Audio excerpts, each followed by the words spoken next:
พวกคุณล้วนมหัศจรรย์สิ่งซึ่งเป็นผลมาจากวิวัฒนาการยาวนานกว่า 4,000 ล้านปีนั้นพิเศษมากตั้งแต่ DNA ในเซลล์ของคุณจนถึงความคิดในสมองทุกอย่างที่คุณเป็นทุกอย่างที่ทำเป็นผลมาจากอดีตโดยบรรพบุรุษของเราทำให้การมีอยู่ของเรานั้นเป็นไปได้คราวนี้ลองมาจินตนาการถ้าเราสามารถย้อนกลับไปยังอดีตได้เพื่อสบตากับมนุษย์คนแรกไปเห็นว่าบรรพบุรุษของเราหลบหนีจากหายนะและเหล่านักล่าต้นๆสิ่งมีชีวิตแรกๆที่เคยมีอยู่ทุกอย่างล้วนขับเคลื่อนโดยขบวนการสร้างสรรค์ที่สุดยอดของธรรมชาตินั่นคือการคัดเลือกของธรรมชาตินี้เป็นเรื่องที่น่าประหลาดใจเรื่องราวที่ยากจะเกิดขึ้นได้เรื่องราวที่ทำให้เราเกิดมาเป็นมนุษย์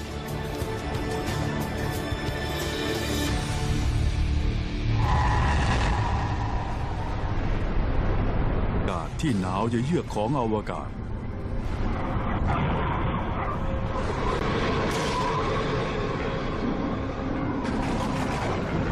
นี่คือโลกของเราเมื่อ 4,000 ล้านปีก่อนดาวเคราะห์น้อยถล่มจนไหม้เกรียมทำให้พื้นผิวโลกร้อนแรง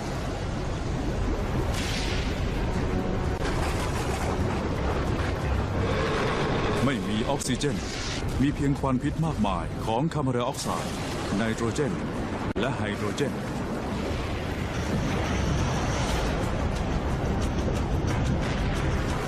แต่แม้จะเป็นเช่นนั้นแม้ว่าแทบจะเป็นไปไม่ได้แต่บางแห่งในนรกยุคแรกชีวิตเริ่มส่องประกายมีทฤษฎีมากมายแต่ไม่มีใครรู้แน่ชัดว่าชีวิตเริ่มต้นได้อย่างไรและเริ่มที่ไหนมันเป็นไปไม่ได้ถ้าปราศจากน้ำที่บีบคั้นออกมาจากหินของโลกหรือที่แบกมาโดยดาวเคราะห์น้อยและดาวหางน้ำที่อาจจะเอาอะไรติดมาด้วยน้ำที่เจือปนมาด้วยองค์ประกอบทางเคมีของสิ่งมีชีวิต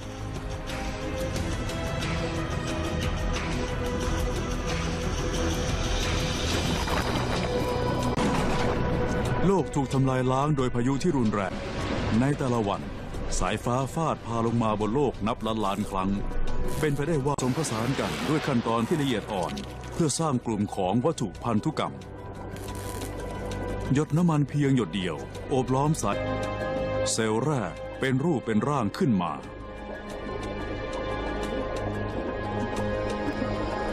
ภายในเซลล์บางอย่างที่พิเศษมากๆเริ่มเกิดขึ้นพันธุกรรมส่งคำสั่งทางเคมีออกมาเมื่อ 3,500 ล้านปีก่อนสิ่งนี้บอกให้ DNA ทำเลียนแบบตัวเองและทำเซลล์โคลนนิ่งมนุษย์ทุกคนสัตว์ทุกตัวแมลงทุกประเภทและต้นไม้ทุกต้นรวมทั้งคุณสามารถสืบย้อนรอยไปยังต้นกำเนิดไปยังเซลล์เพียงเซลล์เดียวนี้ตรงนี้เดียวที่มีมากมายจนกระทั่งเมื่อเซลล์2 เซลล์ก็เกิดขึ้น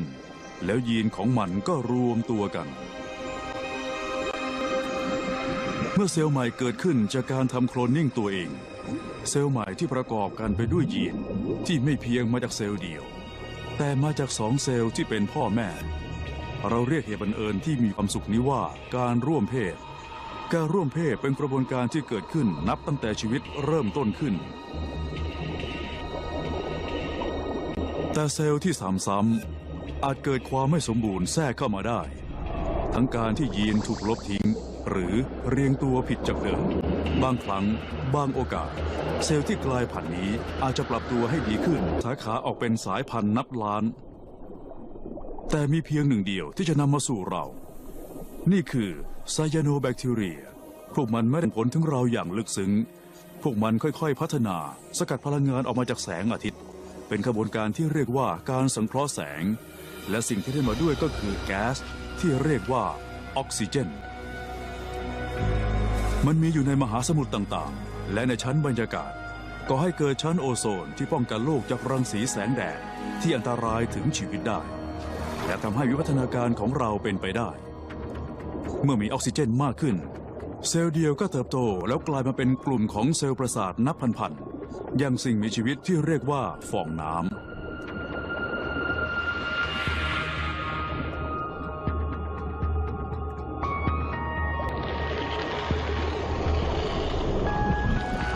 มื่อเกิดการกระตุกเซลล์กล้ามเนื้อแรกก็เกิดขึ้นจนกระทั่งเมื่อผ่านไปหลายล้านปีและหลายรุ่นจนนับไม่ถ้วนบรรพบุรุษของเราก็กลายมาเป็นหนอนเป็นเพราะการเปลี่ยนแปลงเล็กๆในตัวหนอนที่มีขนาดเท่ากับดินสอซึ่งเกิดขึ้นเมื่อ550ล้านปีก่อนทำให้เราเคลื่อนไหวได้ในทุกวันนี้และประมาณเวลาเดียวกันการกลายพันธุ์ทำให้เกิดเพศผู้และเพศเมียที่แตกต่างกันอย่างชัดเจนผู้ชายและผู้หญิงเริ่มต้นที่นี่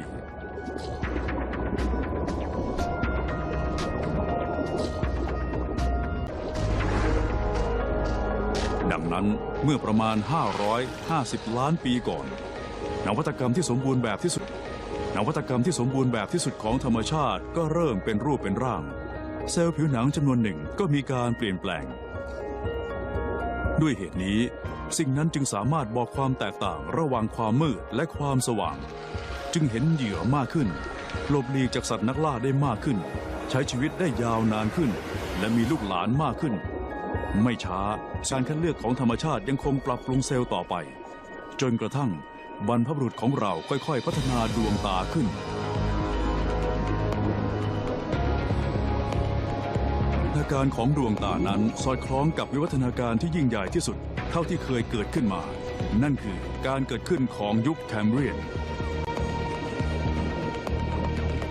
มีอะไรมากมายให้เห็นและเป็นเหตุเป็นผลกันผ่านไปนับพันรุ่นที่เซลล์ประสาทรวมกลุ่มกันอยู่เบื้องหลังดวงตาพวกมันไม่ได้มีขนาดใหญ่ไปกว่าหัวเข็มหมุดแต่มันจะกลายเป็นอวัยวะที่ลึกลับและซับซ้อนที่สุดของธรรมชาติมันเป็นสิ่งมีชีวิตธรรมดาที่เรียกว่าไมโลคุนมินเกียขอเชิญพบกับบรรพบุรุษแรกของเราที่มีสมอง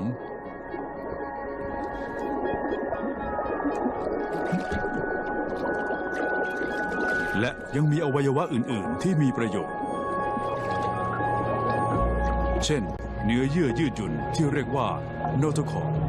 ซึ่งจะเปลี่ยนเป็นกระดูกสันหลังที่ทำให้เรายืนได้ในปัจจุบัน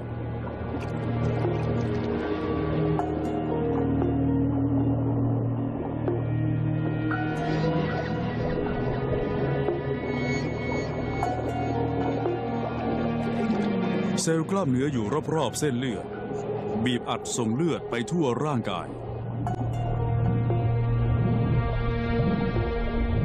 คุณกำลังมองสิ่งที่น่าจะเป็นหัวใจเต้นที่เกิดขึ้นเป็นครั้งแรกมันดันออกซิเจนให้ส่งผ่านไปตามเส้นเลือดเร็วขึ้นลึกขึ้นดังนั้นไมโลตัวน้อยจึงสามารถเดินทางไปได้เร็วขึ้นและไกลกว่าที่เคย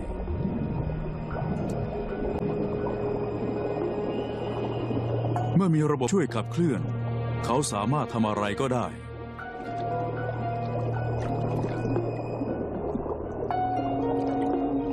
แต่ไม่สามารถคิดได้กว่าหรือแซงหน้าเจ้ายักษ์นี้ได้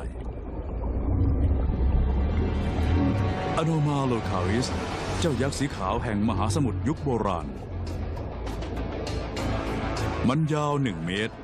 ปากเต็มไปด้วยแผ่นแข็งที่แหลมคมเจ้าอโนมาโลคาริสเป็นอาวุธทำลายล้างในยุคแรกๆสำหรับไมโลการสูญพันธุ์มีโอกาสสูงมากกว่าการอยู่รอดชีวิต 99% ของทุกสายพันธุ์ที่เคยมีชีวิตก็สูญหายไปแล้วแต่การเคลื่อนหมุนไปของพันธุกรรมช่วยให้ไมโลอึดขึ้นขากรรไกรและฟันของเราเริ่มต้นเมื่อนานมากว่า500ล้านปีก่อนลึกลงไปใต้คลื่น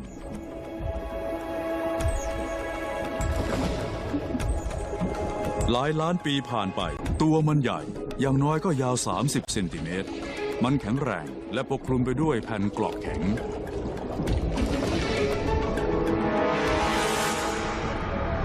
แต่ก็ยังไม่พอ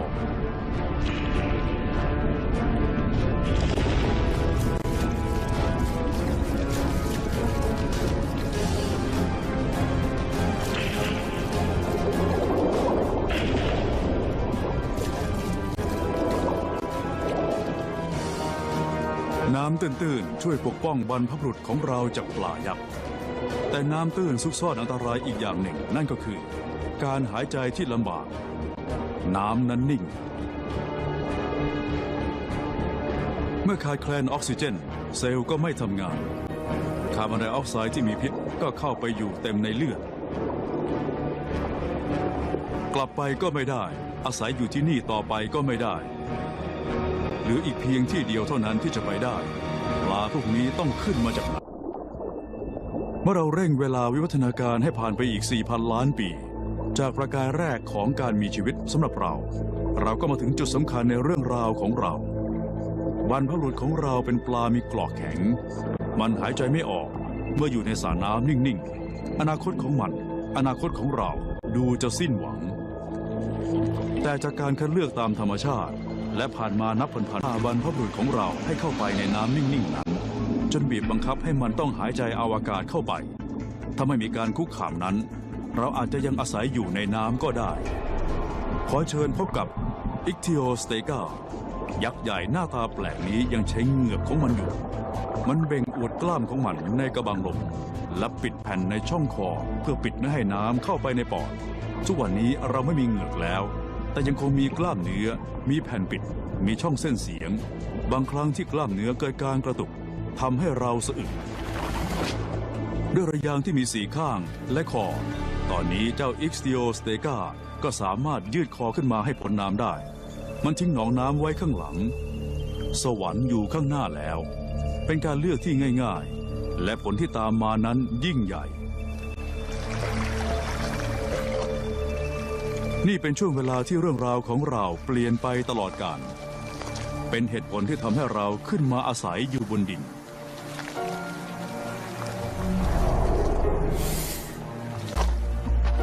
แสงแดดที่ร้อนแรงทำให้ผิวของเราแห้งพื้นดินที่แข็งกระด้างทำให้เท้านุ่มๆของเราแตกเตก้าเป็นปลาที่ขึ้นมาจากน้ำบรรพบุรุษของเราลากตัวเองออกไปจากกระทะทอดแล้วตรงเข้าไปอยู่ท่ามกลางไฟ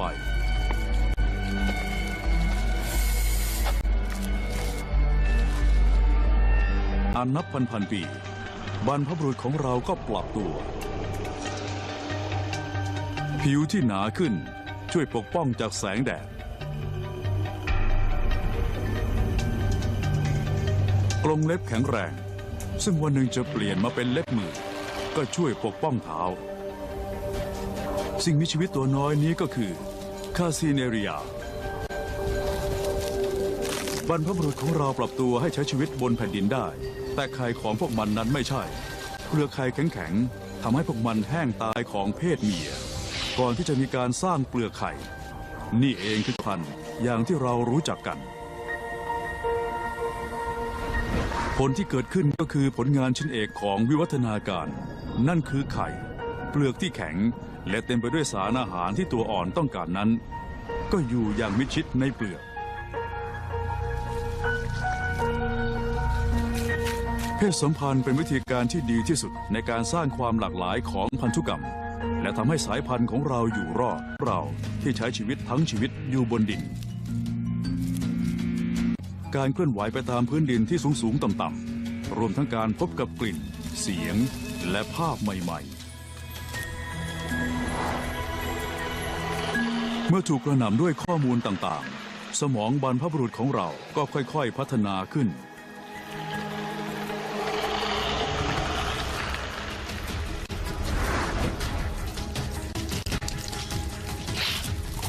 จากสิ่งมีที่มีน้อยลงรุ่นกล้ามเนื้อขากรรไกรในบรรพบุรุษของเราค่อยๆพัฒนาและเติบโตดังนั้นจึงสามารถเคี้ยวอาหารได้มากขึ้นและเร็วขึ้นอย่างที่เห็น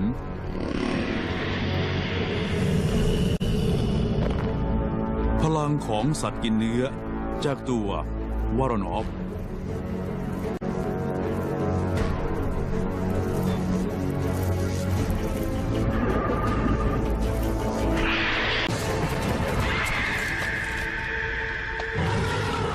ทั้งสองสายพันธุ์พัฒนาขึ้นมาจากบรรพบุรุษเดียวกัน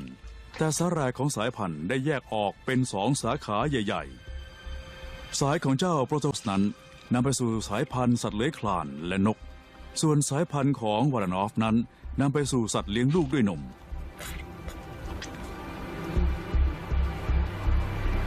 แต่ก่อนหน้านั้น ซอรัส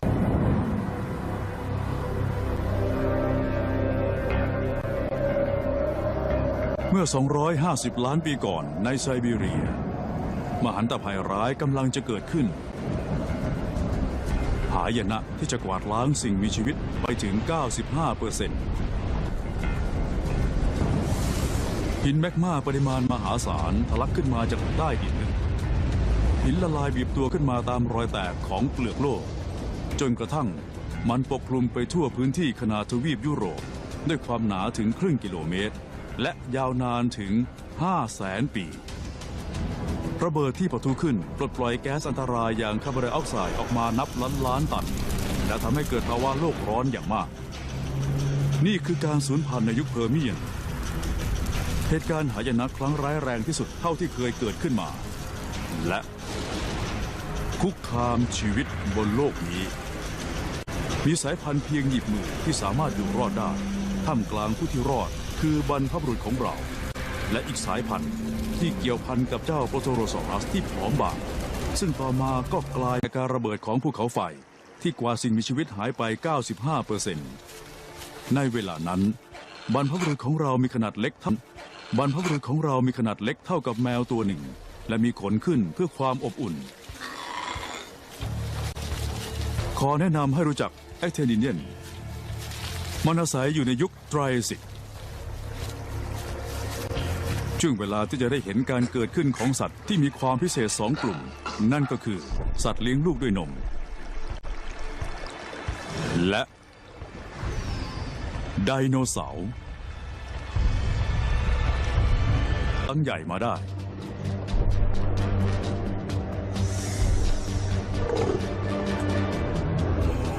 พวกมันเป็นผู้นำในเกม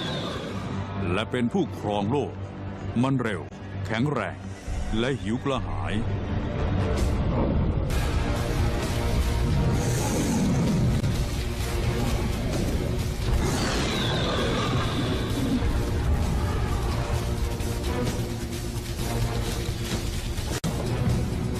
เอ็กเทนิเนียนกำลังจับจ้องไปที่ลำกล้องปืนแห่งวิวัฒนาการ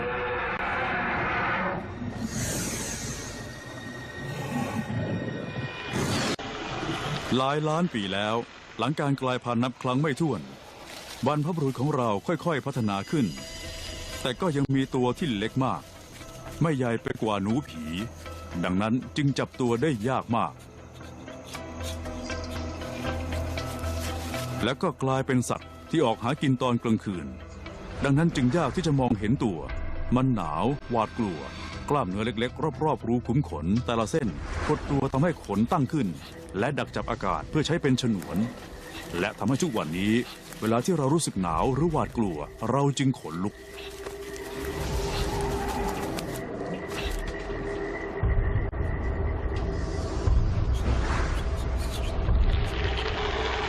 กระดูกครับโมเลกุลที่ทำหน้าที่ด้านกลิ่นส่งข้อมูลเอกลักษณ์ของแต่ละกลิ่นไปตามเซลล์ประสาทเพื่อส่งไปยังสมอง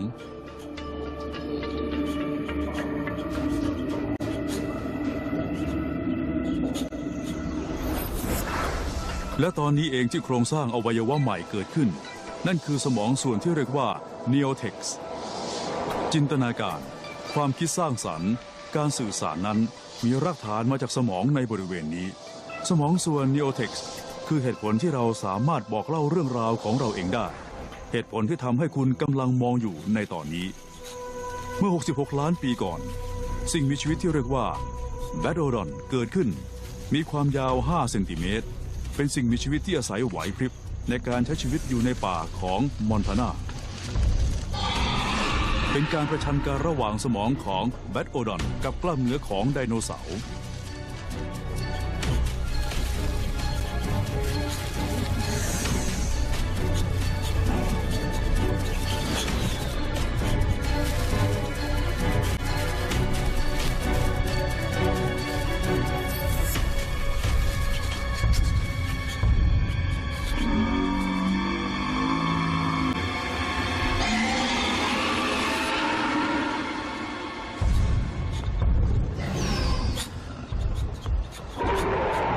สมองที่ฉลาดและการรับรู้ความรู้สึกที่ทรงพลังของเรา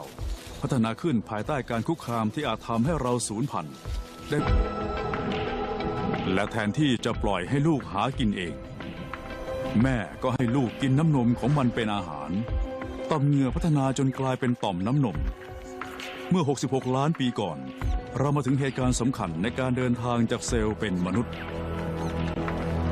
การกำเนิดของสัตว์สายพันธุ์ใหม่สายพันธุ์ที่จะแตกต่างแล้วแตกแยกออกเป็นสายพันธุ์ต่างๆมากกว่า 4,000 สายพันธุ์ตั้งแต่หนูตัวที่เล็กที่สุดจนถึงวาฬที่ใหญ่ที่สุดและตัวคุณเองสัตว์เลี้ยงลูกด้วยนมตอนนี้สัตว์ต่างๆอาศัยอยู่ใต้ร่มเงาของไดโนเสาร์มันยึดครองโลกมานานมากกว่า 165 ล้านปี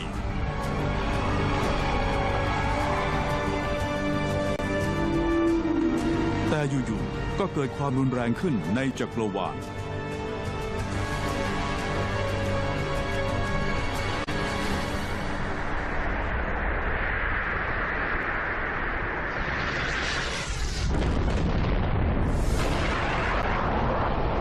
เมื่อ 65 ล้านปีก่อนดาวเคราะห์ที่มีขนาดเท่ากับภูเขาเอเวอเรสต์พุ่งชนคาบสมุทรยูคาทานของเม็กซิโก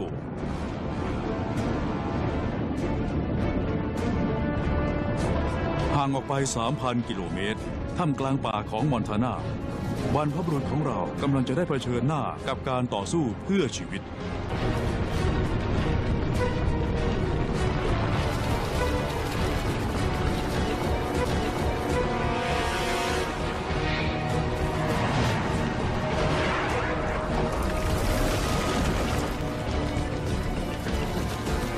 มีทางออกเดียวคือต้องขุด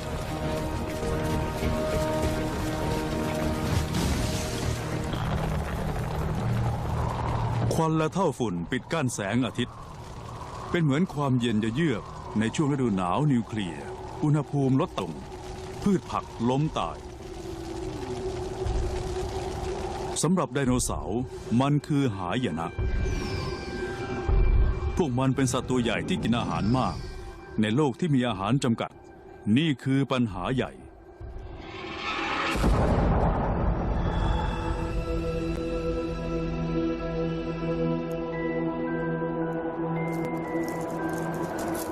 แมลง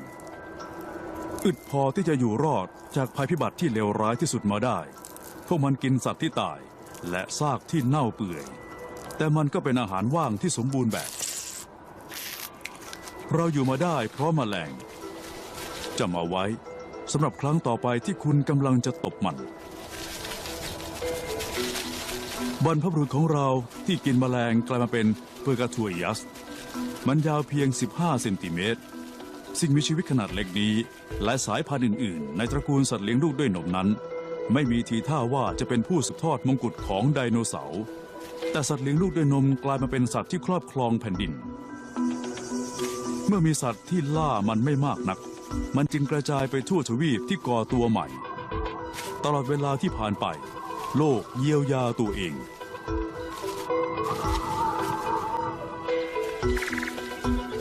เมื่อไม่มีไดโนเสาร์ที่หิวกระหายป่าก็เติบโตสูงขึ้นเมื่อ60 ล้านปีก่อนป่าเต็มไปด้วยผลไม้เต็มไปด้วยสีสันความหวานและอุดมไปด้วยสารอาหารโลกใหม่ต้องการร่างกายใหม่ถ้าคุณคิดว่าเจ้าสิ่งมีชีวิตที่เรียกว่าอาร์เทไลยูสไม่ค่อยดูแปลกเท่าไหร่นักมีบางส่วนที่ดูคุ้นเคยนั่นก็เป็นเพราะมันเป็นสมาชิกพวกแรกของครอบครัวใหม่ครอบครัวของเรานั่นคือพวกไพรเมท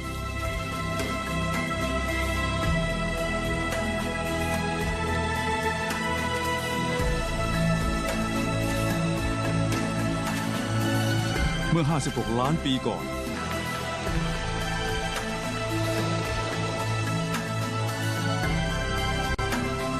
แต่โลกกำลังยุ่งเหยิง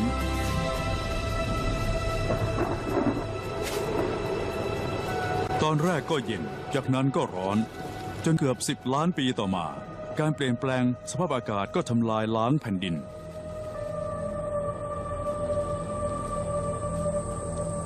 ป่าไม้มีขนาดเล็กลงและเป็นหย่อมๆอาหารเข้าถึงยากขึ้น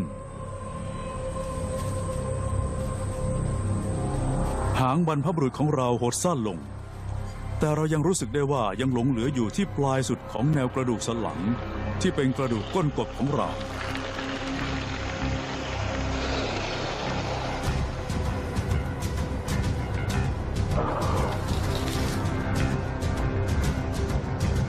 แขนของมันยาวขึ้นและยืดหยุ่นขึ้นเป็นจุดเริ่มต้นของแขนอย่างที่เราใช้กันในทุกวันนี้การเปลี่ยนแปลงสภาพภูมิอากาศเปลี่ยนแปลงบรรพบุรุษของเราตอนนี้โลกก็กำลังจะเปลี่ยนแปลงอีกครั้งหนึ่งลึกลงไปใต้ดินแผ่นเปลือกโลกฝนจากมหาสมุทรอินเดียที่ครั้งหนึ่งเคยชุ่มฉ่ำทั่วทั้งแอฟริกอาหารก็เข้าถึงได้ยากขึ้นและกำลังอดอยากอย่างมากช่วงเวลาที่หมดหวังเรียกร้องหาสิ่งที่ไม่มีหวังเมื่อ4,400,000 ปีก่อนความต้องการอยู่รอดนั่นเองที่ผลักดันบรรพบุรุษของเราจากเซลล์เพียงเซลล์เดียวในมหาสมุทรการเดินทางของเราบนเส้นทางวิวัฒนาการนั้นจากเซลล์เดียวจนมาเป็นเราบรรพบุรุษของเรายืนหยัดต่อไปนี่คือ Ardipithecus rabidus สูงมากกว่าเมตรน้ำหนัก50 กิโลกรัมมีสมองเท่ากับขนาดของผลส้มบ้านซึ่งเป็นป่าดิบชื้นที่หนาทึบกลายมาเป็นผืนป่าเล็กๆสามารถยืนบนกิ่งก้านของต้นไม้เคลื่อนไหวไปตามกิ่งเพื่อหาอาหารให้มากขึ้นจึงจำเป็นต้องไปต่อ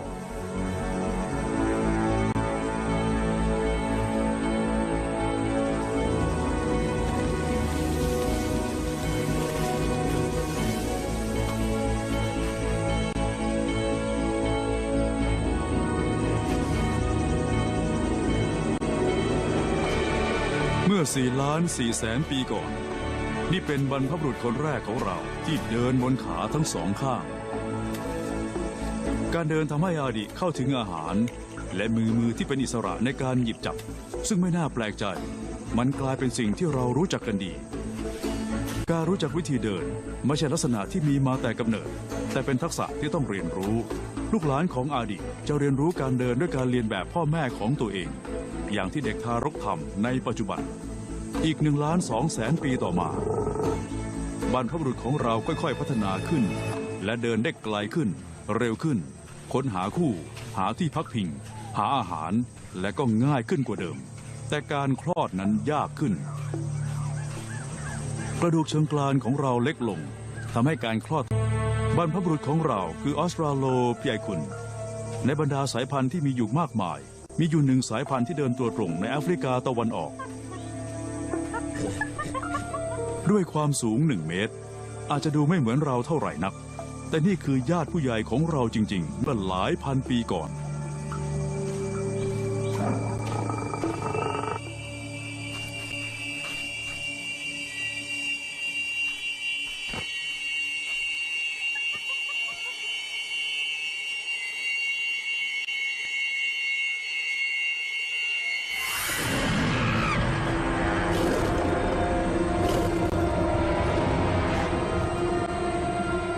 โชคดีที่ครั้งนี้สิงโตมีอะไรกินแล้วความจริงก็คือไม่ว่าจะเดินหรือวิ่งนั้นบรรพบุรุษของเราไม่สามารถสู้กับสัตว์นักล่าได้เลยวิธีเดียวที่จะอยู่รอดได้ก็คือต้องคิดให้มากกว่าถ้าฉลาดกว่าก็จะมีชีวิตที่ยืนยาวขึ้นได้การกลายพันธุ์ทำให้กล้ามเนื้อขากรรไกรของเรานั้นอ่อนแอลงเมื่อเป็นอิสระจากการยึดเกาะสมองก็โตได้อย่างเป็นอิสระและเพิ่มขนาดเป็น2 เท่าด้วยกัน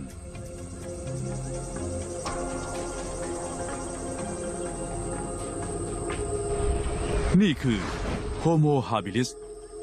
หรือที่รู้จักกันในชื่อ Handyman การเดินบนขาทั้ง2 ข้างสมองที่ใหญ่นี่เป็นสิ่งมีชีวิตแบบใหม่และเป็นมนุษย์คนแรก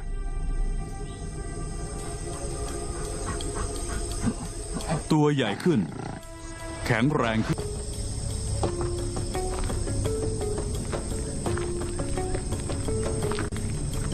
พวกที่กินซากสัตว์เป็นอาหาร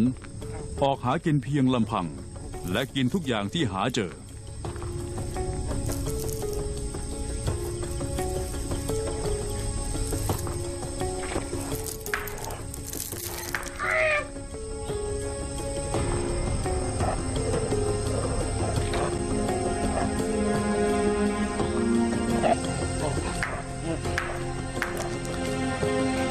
เขาทำเครื่องมือชิ้นแรกขึ้นมา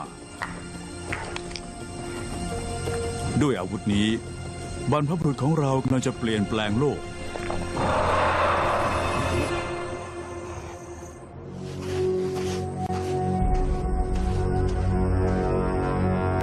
ในสภาพแวดล้อมอย่างนี้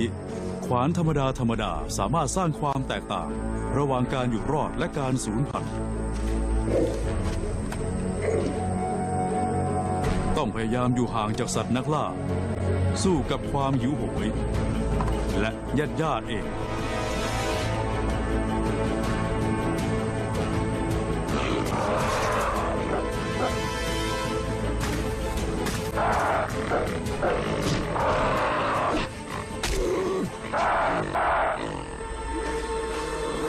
ไม่มีเนื้อหลงเหลือ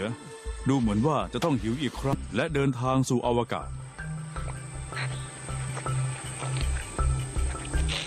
นิ้วโป้งที่แข็งแรงทำให้ใช้เครื่องมือได้ดีขึ้นทำให้ได้อาหารมากขึ้นและใช้ชีวิตได้ยาวนานขึ้นไม่ช้าคนที่มีนิ้วโป้งแข็งแรงก็กลายเป็นประชากรที่โดดเด่นนี่คือเหตุผลที่เราสามารถถือแก้วได้หยิบปากกาได้โดยการใช้นิ้วโป้งที่ยืดหยุ่นและแข็งแรงทั้งหมดของบรรพบุรุษมนุษย์ในช่วงต้นเท่าที่คนพบนั้น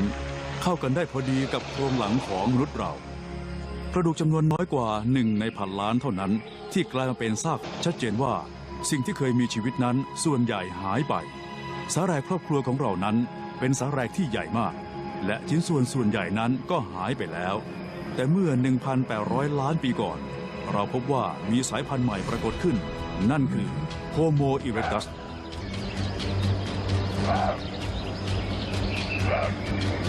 และเล่นกันเป็นทีม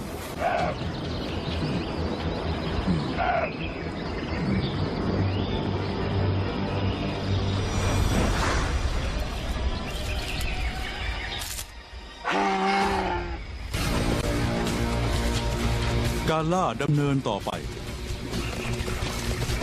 กวางอิมพาล่าวิ่งได้เร็วแต่โฮโมอิเร็กตัสวิ่งได้ไกลกว่าไหล่ที่ต่ำและลำตัวที่ยาวทำให้มีความมั่นคงกล้ามเนื้อสะโพกที่ทรงพลังหดตัวขยายและผลักดันให้ไปข้างหน้า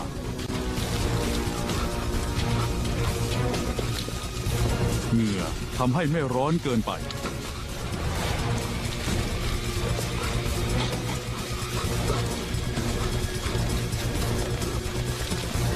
ฝนที่ปกคลุมทำให้ตัวอิมพาล่าหมดแรง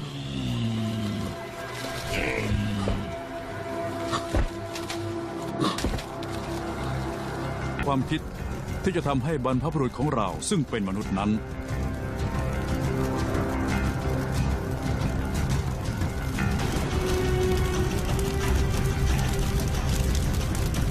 มีความอบอุ่นมีแสงสว่างมีความปลอดภัยในระยะของไฟ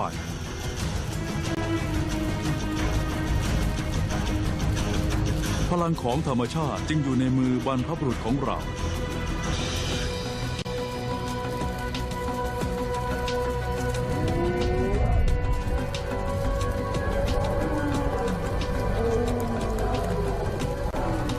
ไฟช่วยปกป้องจากความหวาดกลัวและความหนาวเย็นของความมืดมิดยามค่ำคืนครอบครัวที่ขยายตัวมารวมตัวกันรอบๆหลักฐานที่เป็นฟอสซิลบอกให้เรารู้ว่าโฮโมอิเร็กตัสนั้นอาศัยอยู่รวมกันเป็นกลุ่มมีแม้แต่การดูแลผู้ที่สูงวัยพวกเขาทำงานร่วมกันในการหาอาหารดูแลเด็กๆครอบครัวในยุคต้นเหล่านี้มีอาหารมากขึ้นบ่อยขึ้นและก็อายุยืนยาวขึ้นชีวิตครอบครัวมีความได้เปรียบด้านวิวัฒนาการที่แข็งแรงขึ้นเนื้อมีค่ามากเกินกว่าจะเสียไปเปล่าๆเนื้อที่ทำให้สุกนั้นทำให้เคี้ยวง่ายขึ้น ดังนั้นฟันกรามแข็งแรงที่ใช้เพื่อเคี้ยวเนื้อดิบที่เหนียวก็ถอยกลับไปอยู่ในบรรพบุรุษของเราจึงมีพลังงานเหลือสำรองสมองของบรรพบุรุษของเรานั้นเพิ่มขนาดขึ้นจนเท่ากับผลส้มโอนับตั้งแต่มีนวัตกรรมการทำอาหารสมองก็เติบโตขึ้น 50% Homo erectus เป็นบรรพบุรุษที่ฉลาดที่สุดและร่วมมือกันมากที่สุดแต่เพราะมีเพศผู้ในวัยเจริญพันธุ์มากมายในครอบครัวที่ขยายออกดังนั้นจึงหลีกเลี่ยงการแข่งขันไม่ได้และด้วยการสื่อสารบรรพบุรุษของเราจึงยืนยาวขึ้นลิ้นของบรรพบุรุษของเราเปลี่ยนแปลงรูปร่างขยับลงลึกใกล้กับลำคอและมีกล่องเสียงอยู่ในนั้นลิ้นของเขาในปากจึงสามารถทำรูปร่างต่างๆได้ทำให้เกิดเสียงที่แตกต่างกันและคำพูดต่างๆการพูดจึงเป็นเครื่องมือที่ยิ่งใหญ่ที่สุดของเราเป็นนวัตกรรมของวิวัฒนาการที่ยิ่งใหญ่อย่างสุดท้ายที่เปลี่ยนให้บรรพบุรุษของเรากลายมาเป็นเราเมื่อ 200,000 ปีก่อนหลังจากผ่านการต่อสู้เพื่อเอาตัวรอดเมื่อ 3,500 ล้านปีก่อนเราก็มาถึงเรามีสมองที่ใหญ่ที่สุดในบรรดาสิ่งมีชีวิตบนโลกปัจจุบันเรามีอาวุธที่เป็นเครื่องมือต่างๆตัวเข้ากับสภาพแวดล้อมใหม่ๆความท้าทายใหม่ๆเพื่อกลายมาเป็นเผ่าพันธุ์มนุษย์ที่มีความซับซ้อนและมีสีผิวต่างๆถ้าดึงสายเทปแห่งชีวิตย้อนกลับไปยังจุดเริ่มต้นโอกาสที่เราจะพัฒนาขึ้นมาอีกครั้งหนึ่งนั้นไม่มีถ้ามีการเปลี่ยนแปลงเพียงแค่อย่างเดียวเช่นหนึ่งในนักล่าหรือการกลายพันธุ์สักครั้งหนึ่งเราก็จะไม่ได้มาอยู่ที่นี่ในทุกวันนี้เพื่อบอกเล่าเรื่องราวเพื่อสืบสานเรื่องราวที่ไม่ธรรมดามาตลอด 4,000 ล้านปีสมองขนาดใหญ่ของเราความสามารถในการพูดขาที่ยาวกล้ามเนื้อที่แข็งแรงและต่อมมือล้วนใช้เพื่อการวิ่งข้ามทุ่งหญ้าสวรรค์นิ้วโป้งที่แข็งแรงขึ้นจากการสร้างและใช้เครื่องมือต่างๆกระดูกก้นกบเป็นหางที่เหลือรอดมาจากยุคที่เราใช้เวลาปีนป่ายไปมาระหว่างต้นไม้ประสาทสัมผัสอย่างดีของเราการคลอดลูกการเลี้ยงดูลูกทำให้เราเอาชนะไดโนเสาร์มาได้ปอดและแขนขาของเราพาเราขึ้นมาอยู่บนแผ่นดินหัวใจของเราที่พัฒนาขึ้นมาบนโลกใบนี้ทุกอย่างมาจากเซลล์เพียงเซลล์เดียวที่จุดประกายมาเป็นชีวิตเมื่อเกือบ 4,000 ล้านปีก่อน